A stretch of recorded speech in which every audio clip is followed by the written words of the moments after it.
Olá, amigo do canal Pesquise, mais uma vez seja muito bem-vindo ao nosso canal. É sempre muito bom ter você aqui conosco, porque no episódio de hoje vamos falar de um tema que está muito em alta, que é ciência e conhecimento. Hoje nós vamos falar um pouquinho sobre a origem, a história da ciência, a origem, a história do conhecimento que se mistura um pouco com a história da humanidade. Então hoje vamos ter uma conversa bastante interessante para você que gosta de ouvir falar sobre o tema.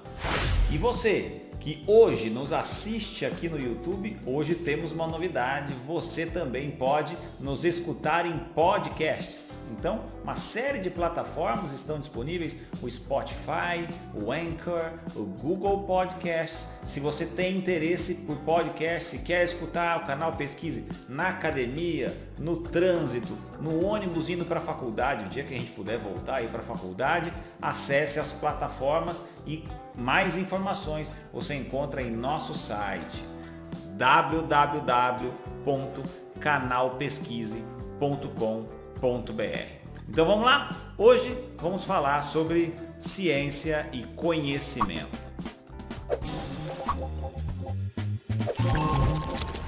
Bom, muito bem, amigo do canal Pesquise, mais uma vez seja muito bem-vindo. Como já disse, hoje vamos falar sobre ciência e conhecimento. Então, para a gente começar definindo do que a gente está falando, para a gente se situar, eu peguei aqui o dicionário Aurélio da língua portuguesa e estou com a definição aqui na tela do meu computador e eu vou ler para vocês a definição de conhecimento. Então, segundo o dicionário Aurélio, conhecimento é o ato ou o efeito de conhecer. É a ideia, noção de alguma coisa, conhecimento das leis, informação, conhecimento de um fato. Então, conhecimento é um processo que todos nós já sabemos qual é, né? O ato, a ideia, a noção de conhecer algo. E para que nós conheçamos algo, existe a necessidade de dois personagens nesse processo. Primeiro, um sujeito, depois um objeto. Você que está no YouTube está vendo uma foto, que é a foto do primeiro dia em que eu tive a oportunidade de ter a minha filha, hoje já com 10 anos, no meu colo. Naquele momento, nós estávamos nos conhecendo e se dava entre nós uma relação de conhecimento, porque existia um sujeito, eu, e um objeto, ela, minha filha na época, a ser conhecida. De lá para cá, claro, passei a conhecer muito mais outras características da minha filha e ela conhecer outras características minhas, e esse foi um processo crescente ao longo dos anos. E conhecimento é um fato que nós não paramos de adquirir ao longo da vida, desde que o indivíduo nasce até o dia que ele morre, ele está sempre conhecendo situações novas, pessoas novas. Enfim, em uma infinidade de situações, os seres humanos estão sempre conhecendo coisas novas. Agora, e a ciência? Qual é a relação que a ciência tem com o conhecimento? Pode parecer até um pouco óbvio, né? A ciência talvez seja o processo que facilita a criação de conhecimento, mas nós podemos definir então ciência de uma maneira mais técnica como um conjunto organizado de conhecimentos sobre um determinado assunto. Esses conhecimentos eles são racionais, certos ou prováveis e obtidos metodicamente, sistematizados, são verificáveis e que fazem referência a objetos de uma mesma natureza. Essa é a definição que nós damos para ciência.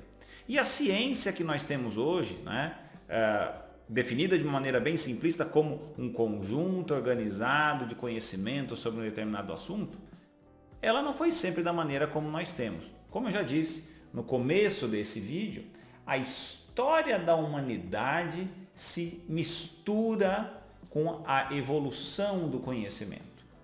Na época das cavernas, o conhecimento que se tinha sobre o que nós vivemos hoje em dia era infinitamente menor do que hoje em dia. E o conhecimento, ele foi sofrendo uma evolução ao longo do processo histórico, ao longo da história da humanidade. E ela passou por 3 fases. O conhecimento, ele se mistura com a evolução humana. E ele passou primeiro pela fase do medo, depois pela fase do misticismo e terceiro pela fase da ciência, que é a que nós vivemos hoje em dia. A primeira fase, que é a fase do medo, era aquela fase em que os homens da caverna tinham medo de tudo. Então o homem da caverna estava lá, dentro da caverna dele, ele saía para caçar, né? Caçar um animal de pequeno porte, médio porte, para se alimentar e alimentar toda a sua família. De repente, enquanto ele estava caçando, ele ouvia um trovão. E aquele barulho era muito forte e muito assustador. O que ele fazia? Nada além de sentir medo. Então ele tinha medo, saía correndo e entrava dentro da caverna. Naquele momento, ele não tentava questionar o que era aquele barulho. Ele não tentava entender o que era aquele barulho. Ele só tinha medo. E o medo o movia. O medo era um fator primordial para a sobrevivência na época. Então, tudo o que acontecia, de novo, gerava medo, né? Só que, obviamente, com o passar do tempo, esse medo foi perdendo espaço. Porque se você sai para caçar uma vez, ouve um trovão, tem medo. Aí não acontece nada com você. Você vai uma semana depois, sai para caçar, ouve outro trovão de novo, nada acontece com você. Passa 1 ano, 10 anos, 20 anos ouvindo trovão, você vê que nada acontece. Você perde aquele medo daquele trovão. E aí você começa a se perguntar, caramba, mas que barulho é esse que toda hora aparece esse barulho? E aí o ser humano ele entrou na segunda fase do conhecimento, que é a fase do misticismo, e que ele atribuía respostas para eventos ou fenômenos incertos a algo místico. Então, por exemplo, caía um trovão durante uma tempestade e ele dizia, olha, os deuses estão com raiva, os deuses estão bravos hoje, né? Então, era um conhecimento místico, que não tinha fundamentação científica nenhuma, nada perto do que a gente faz hoje em dia, né? Mas era o que movimentava o ser humano naquela época, era a maneira que ele tinha para explicar fenômenos que ele não conseguia explicar, ou fenômenos incertos. Só que, obviamente, o ser humano é um pesquisador por natureza. Ele faz perguntas naturalmente. Tudo intriga o ser humano. Obviamente, ele não poderia continuar nesse estágio místico a eternidade toda. E aí o conhecimento místico ele evoluiu e passou ao conhecimento científico. No conhecimento científico, o ser humano faz perguntas, mas mais do que fazer perguntas sobre fenômenos incertos, ele busca respostas confiáveis, ele faz investigações, ele faz avaliações que podem trazer respostas mais concretas sobre dúvidas a fenômenos que ele até então não conhecia. Então percebem? O conhecimento tem uma evolução que se mistura com a evolução da humanidade.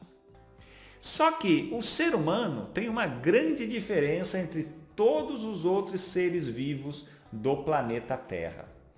Primeira característica que diferencia o ser humano consegue se comunicar de maneira eficiente, né?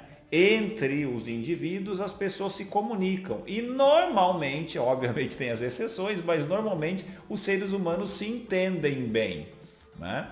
E além disso, os seres humanos guardam outras características, eles vivem em comunidade. Historicamente o ser humano viveu em comunidade. Dificilmente o ser humano ele viveu ao longo da história de maneira isolada. Então ele constitui família, ele constitui cidades, ele constitui povoados. Essa é a história do ser humano e essas são as características que diferenciam o ser humano de todo e qualquer ser vivo existente no planeta Terra.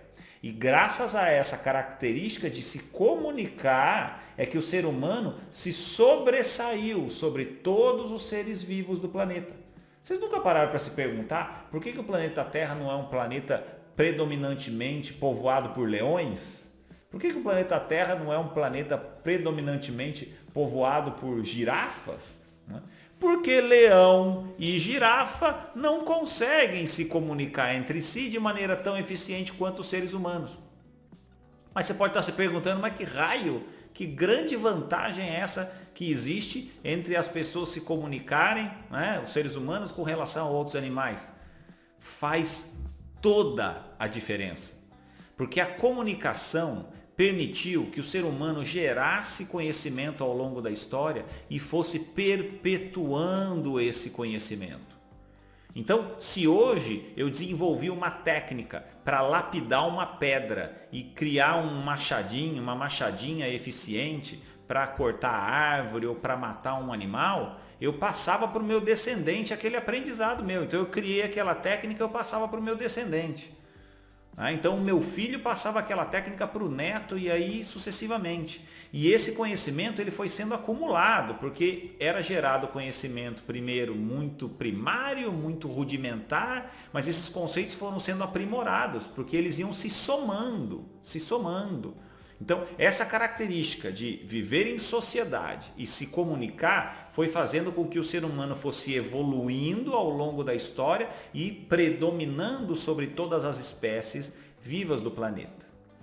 Agora, até um certo ponto, esse acúmulo de conhecimento ele era limitado. Por quê? O conhecimento, muitas vezes, ele se perdia quando um indivíduo morria. Então, se eu tinha uma técnica excepcional, inovadora de caça, que era uma técnica que ninguém conhecia, e eu subitamente caísse do penhasco e morresse, aquela minha técnica morria comigo se eu não tivesse ensinado para ninguém. Então, o ser humano ele passou a desenvolver ou ter a preocupação de registrar essas ideias. E como ele fazia primeiro? Bom, no início, o ser humano registrava as suas ideias na parede da caverna. E era assim que o conhecimento era registrado. E isso era muito bom, porque aquele conhecimento registrado não morria quando a pessoa ia embora, ele ficava lá para as gerações futuras. Só que, obviamente, não existe caverna disponível para todo mundo ficar lendo informação ali, né, desenhada na parede. E até um certo ponto, esse conhecimento registrado ele era limitado àquelas pessoas que tinham acesso, entre aspas, àquela caverna. Agora, existe um fato na história da humanidade que fez uma diferença absurda na evolução do conhecimento e, consequentemente, da humanidade. E esse fato aconteceu no Egito Antigo. No Egito Antigo, os egípcios inventaram um protótipo de papel, que certamente você já ouviu falar, conhecido como papiro. Pode parecer uma invenção banal, papiro. Ele desenvolveu o papiro, grande coisa. Que vantagem tem em desenvolver o papiro?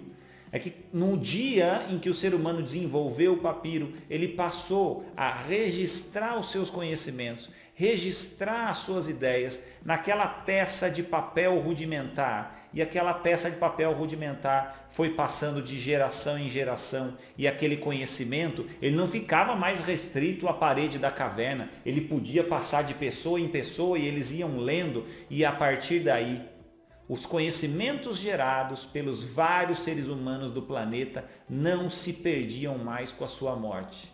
E aí foi empurrar bêbado da ladeira. Aí a humanidade evoluiu anos-luz em comparação com os períodos anteriores, porque o acúmulo de conhecimento passou a ser muito grande. É claro que o papiro evoluiu para o papel, do papel nós evoluímos para o jornal, do jornal para o livro a ordem é inversa, do papiro para o livro, depois do livro para o jornal. O fato é que a informação começou a ser difundida com uma velocidade muito grande e com a difusão da informação e do conhecimento, a humanidade consequentemente evoluiu. Dentro desse processo, a Grécia Antiga, por exemplo, tem um papel muito importante, porque foi na Grécia Antiga que se desenvolveu a filosofia. Filosofia, por definição do grego, significa amigo do saber. E por que a filosofia é importante? Porque os gregos antigos, eles refletiam questões que não tinham uma aplicação prática direta. Então passaram a desenvolver um raciocínio em cima de algo que não se pensava até então, né? E nesse processo, o conhecimento foi ganhando evolução ao longo da humanidade, como eu bem disse. Só que por muitos anos, todo esse conhecimento ficou restrito à igreja.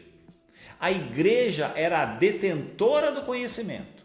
Era a igreja quem te dizia como você tinha que pensar, como você tinha que agir, o que era certo e o que era errado. E se você questionasse os dogmas religiosos, você era rotulado como herege e talvez pudesse até ir parar amarradinho numa fogueira. Só que, por muitos anos, o ser humano aceitou que o conhecimento fosse gerado pela igreja, que as verdades fossem criadas pela igreja. Só que chegou um ponto em que ele começou a se rebelar. E no século XV ao século XVI, durante a evolução do conhecimento, surgiu na humanidade um período que nós conhecemos como Renascimento.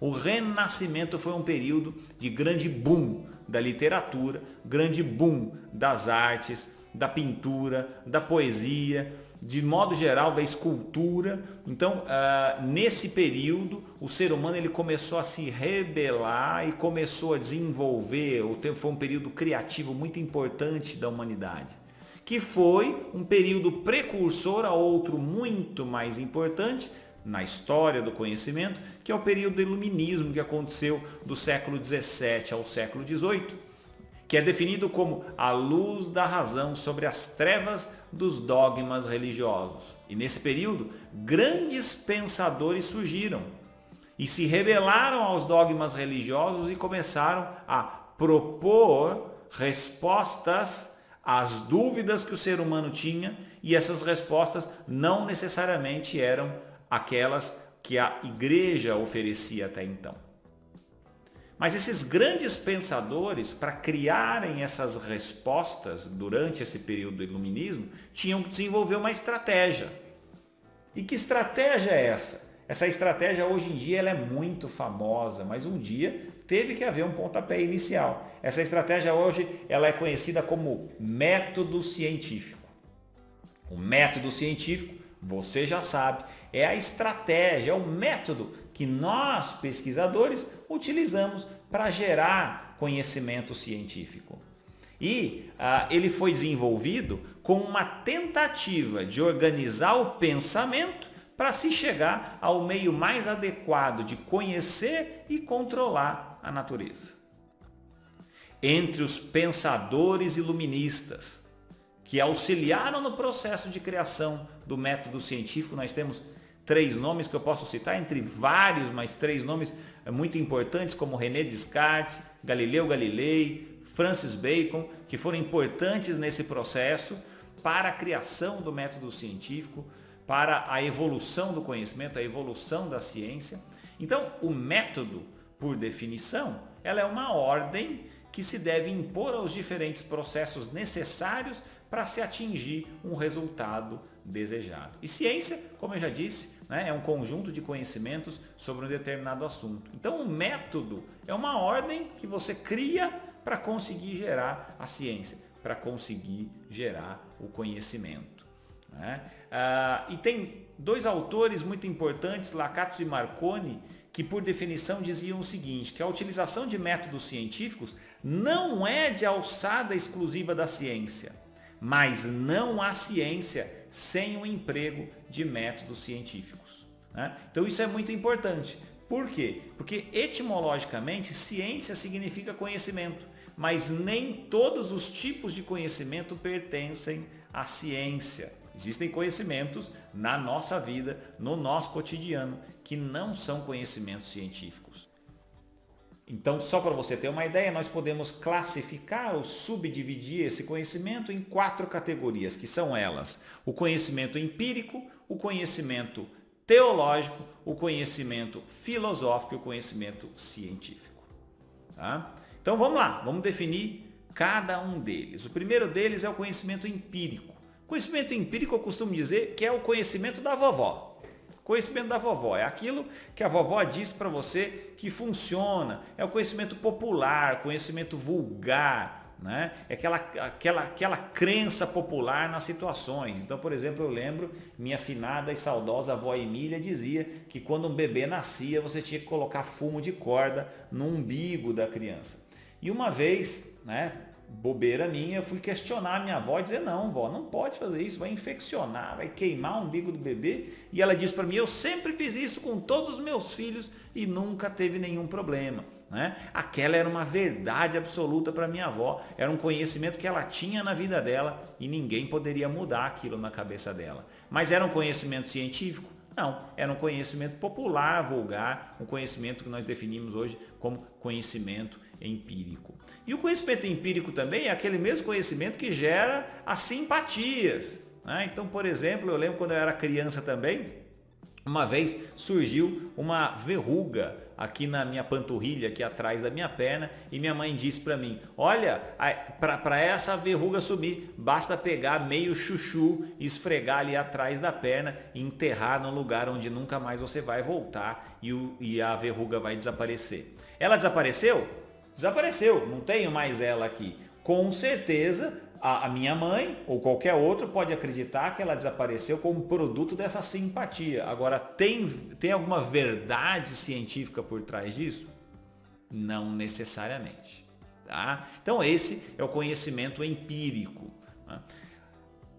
É o único tipo de conhecimento que nós temos? Não. Né? Nós temos também o conhecimento teológico. O conhecimento teológico é o conhecimento religioso. E o conhecimento religioso não necessariamente demanda uma explicação, porque muito daquilo que não se consegue explicar na religião, é pedido a nós que tenhamos fé.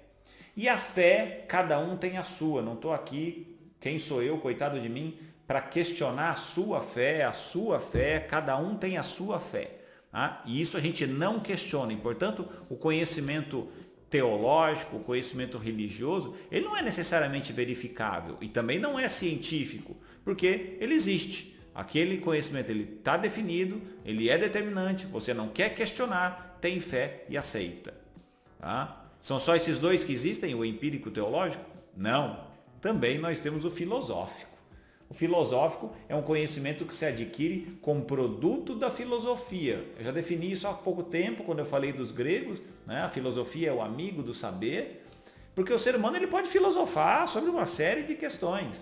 Né? Então ele pode se perguntar, por exemplo, filosofando, a máquina vai substituir o homem no futuro?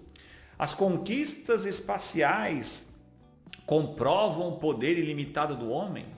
Ou o que é valor nos dias de hoje? São todas perguntas filosóficas. Perguntas filosóficas que rendem muito bem numa mesa de churrasco com amigos. Isso rende assunto, rende assunto. E você até pode gerar conhecimento por meio dessas filosofias. Né? Agora, esse conhecimento ele é científico? Não, ele é filosófico. Tá? E é importante você entender que enquanto professor universitário, enquanto pesquisador, eu, Heitor, tenho uma tendência muito forte, embora não deixe os outros conhecimentos de lado, mas tenho uma tendência muito forte a querer fundamentar a minha prática com base no conhecimento científico. Conhecimento científico é um conhecimento real e sistemático, próximo do exato, que procura conhecer, além do fenômeno em si, as causas e as leis. Então, o homem indaga sobre as coisas sensíveis e realiza experimentos para encontrar as respostas das perguntas que faz. Esse é o conhecimento científico. E por isso ele é valorizado pela comunidade científica. Ele é sistemático, verificável, ele é objetivo, ele não é subjetivo. Não depende da emoção, ele depende só da razão. Né? Então, por isso que nós, cientistas, temos uma tendência a confiar no conhecimento científico e não em outros conhecimentos, embora reconheçamos que existam e que tenham valor, mas para delineamento de condutas práticas dentro da área da saúde ou qualquer área do conhecimento, é o conhecimento científico que vale. Então, eu sempre costumo dar um exemplo, né, quando eu penso nos 4 tipos de conhecimento, para poder diferenciar bem esses conhecimentos para você que está nos acompanhando. Então pense numa situação hipotética. Um homem morreu. A morte de um homem. Para o conhecimento empírico nós podemos dizer, ele morreu de velho. Tá?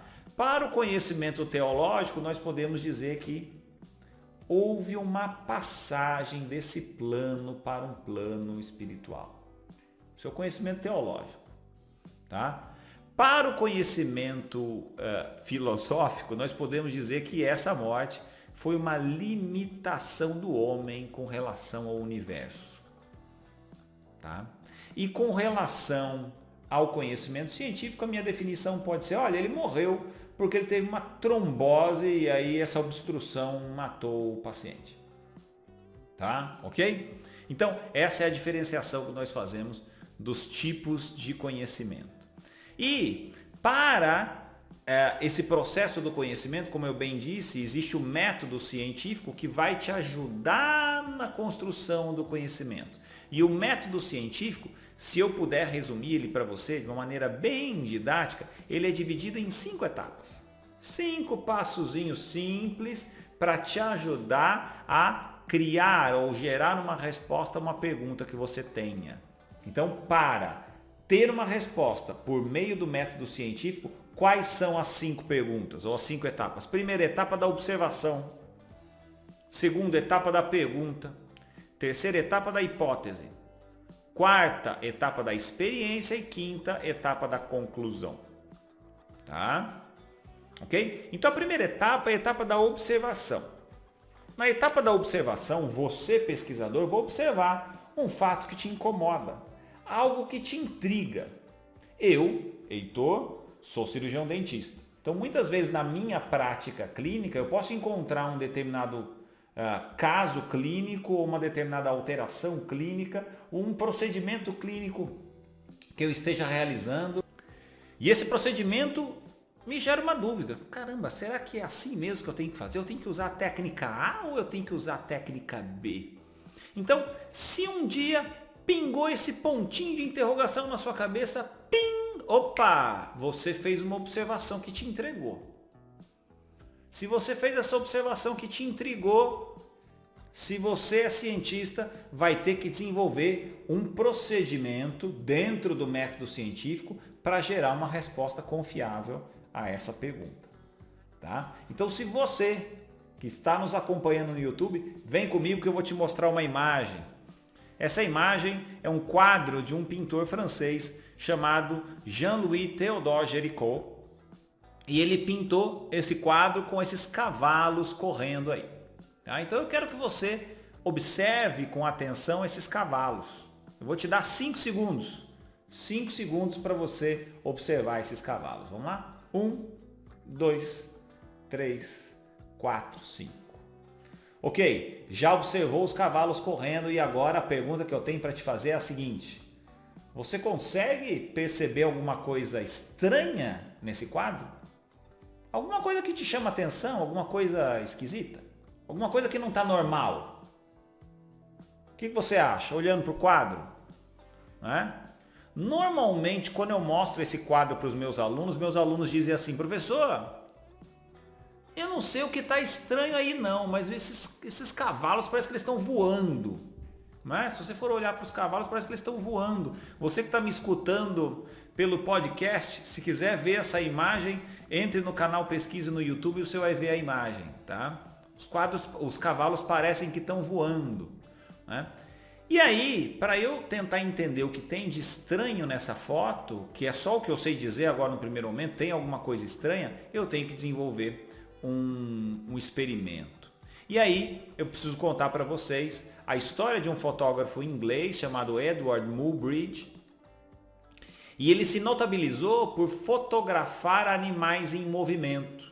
Então, o que esse fotógrafo fazia? Ele colocava um corredor, nesse corredor uma série de câmeras em sequência que eram disparadas conforme o animal passava. Então ele fotografava aves em movimento, cavalo em movimento, cachorro em movimento e vários animais em movimento, em cada uma das suas etapas de movimento. E você também que me segue aqui no YouTube, se está me escutando no podcast, imagina a situação, ele tirou em sequência cerca de 20 fotos de um cavalo em movimento. Então ele tem as várias posições do cavalo em movimento quando ele está galopando, quando ele está correndo. E no quadro que nós apresentamos, do Jean-Louis Théodore Géricault, os cavalos estão com as patas, as duas anteriores para frente, as duas posteriores para trás, e eles não estão encostando no chão, por isso dá essa sensação que ele está voando. Quando um cavalo galopa, sim, de fato, em algum momento, nenhuma das patas toca o chão. Só que se eu for olhar na sequência de fotos de Edward Muybridge, eu vou conseguir perceber que o momento em que nenhuma das patas toca no chão, as patas estão recolhidas. As anteriores estão para dentro, as posteriores estão para dentro. Quando as patas estão abertas, como no quadro de Jean-Louis Théodore Géricault, o cavalo está no chão, ele não está no ar. Por isso que aquele quadro ele não é realista.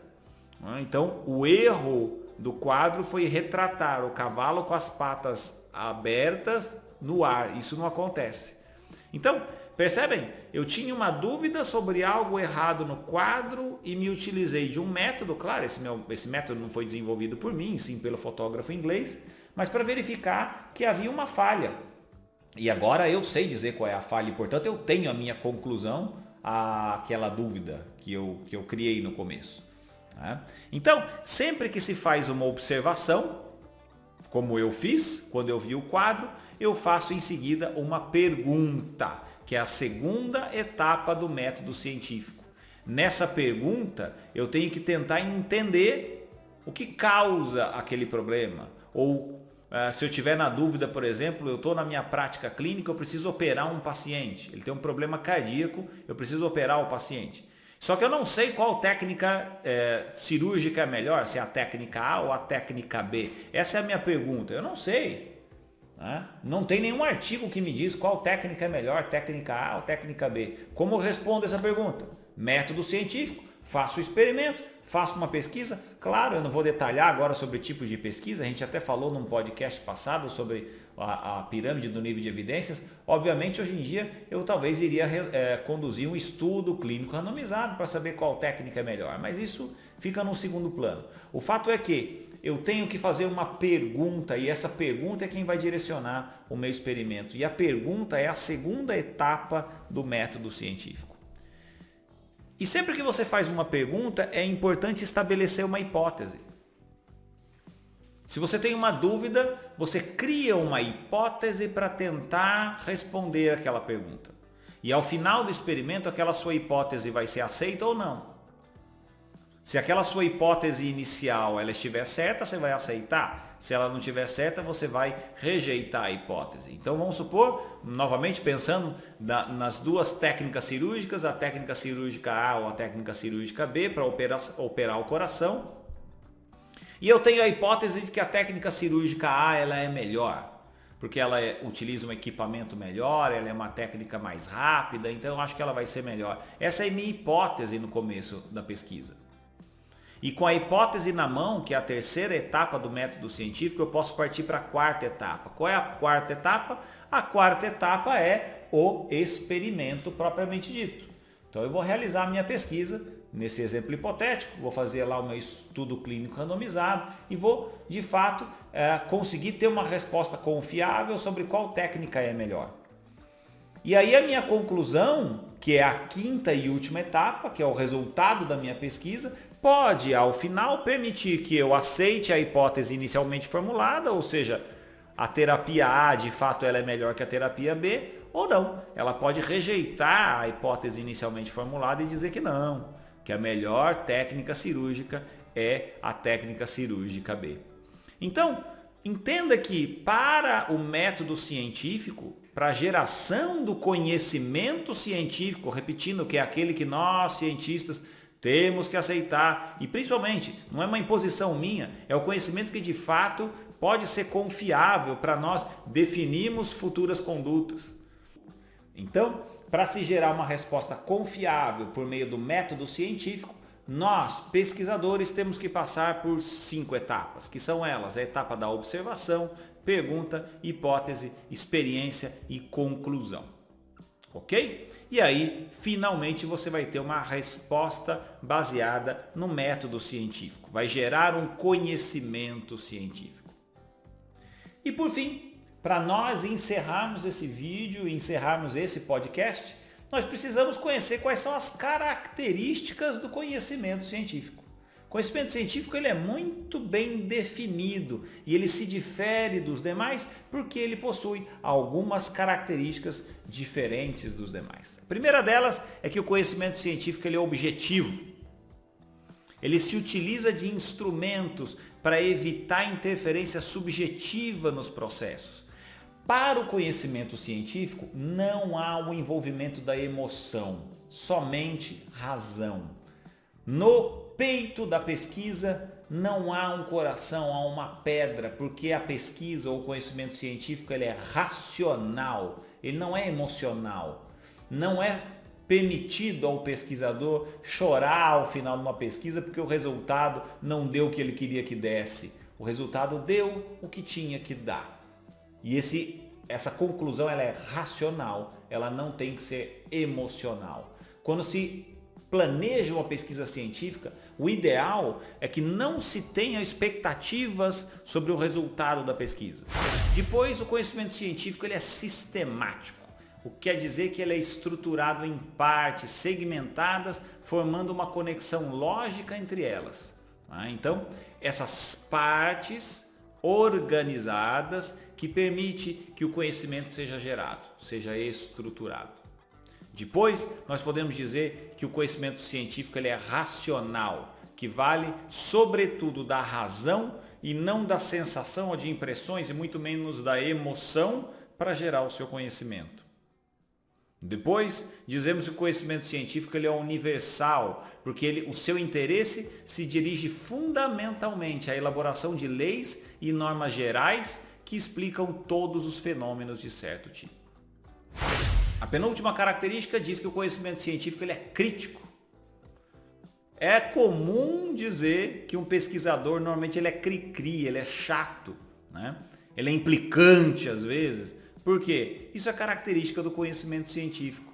O pesquisador ele gera questionamentos constantes com relação à validade ou às afirmações que são a ele dadas. Normalmente um pesquisador ele não aceita verdades goela abaixo. Ele costuma questionar muito ou perguntar muito, né? E por fim, o método científico ele é metódico. Para gerar a sua conclusão, para gerar a sua resposta, há a necessidade prévia de um método para que essa resposta seja gerada. Bom, então, esse é o método científico. E essa é a ferramenta que nós, pesquisadores, utilizamos para a geração das nossas respostas científicas. Nossas respostas às dúvidas que nós temos. Então, você pesquisador, se tem alguma dúvida, se quer gerar um conhecimento, tem que fundamentar a geração desse conhecimento com base no método científico. Para tudo na vida é preciso ter um método. Para tudo na vida é preciso de uma estratégia e principalmente para pesquisa, para geração de conhecimento científico, não é aceitável que se gere um conhecimento científico sem a utilização de um método. Essa é a mensagem final que eu deixo para vocês. Mais uma vez, agradeço a sua presença, foi muito bom ter você aqui conosco nesse episódio.